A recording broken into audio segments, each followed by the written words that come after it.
என்னங்க ஏதோ யோசனையாக இருக்கீங்க, கவலையாக இருக்கிறது போல இருக்குது? ஆமாம்மா, ஏதோ யோசனை கவலை மனசையும் சிந்தனையும் போட்டு கொழுப்பிட்டே இருக்குது. உங்களுடைய கவலைக்கான மருந்து வந்து இந்த வேத புத்தகத்தில் இருக்குது. ஏசாயா 51:3 வாசிச்சு பாருங்க. அப்படியா?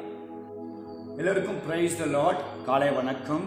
இன்று உங்கள் வாழ்க்கையிலே ஆறுதல், தேறுதல், வனாந்தரமான சூழ்நிலை, ஒரு கழுடு மருடான சூழ்நிலை, வழி தெரியாத சூழ்நிலை இருக்குமானால் உங்களுக்காக கர்த்தர் சொல்லுகிற வசனம் ஏசாயா 51:3 வசனம்.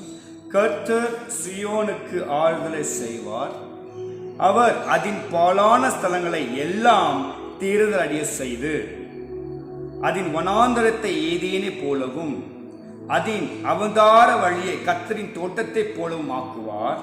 சந்தோஷமும் மகிழ்ச்சியும் துதியும் கீத சத்தமும் அதில் உண்டாயிருக்கும்.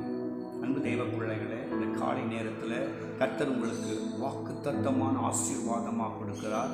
உங்களை இன்று அவர் ஆறுதல் படுத்தி தேறுதல் படுத்தி வனாந்தர சூழ்நிலைகளை ஏதேனாக மாற்றி நம்மளோட வழிகளிலே காணப்படுகிற எல்லா தடைகளை நீக்கி நமக்கு ஒரு நல்ல நாளாக, நல்ல சந்தோஷமான நாளாக, மகிழ்ச்சியான நாளாக மாற்ற போகிறார். எதை குறித்தும் கவலைப்படாது, எதை குறித்தும் யோசிக்காதீங்க. என்னை யார் ஆறுதல் படுத்தலையே, என்னை யார் தேர்தல் படுத்தலைன்னு யோசிக்காதீங்க.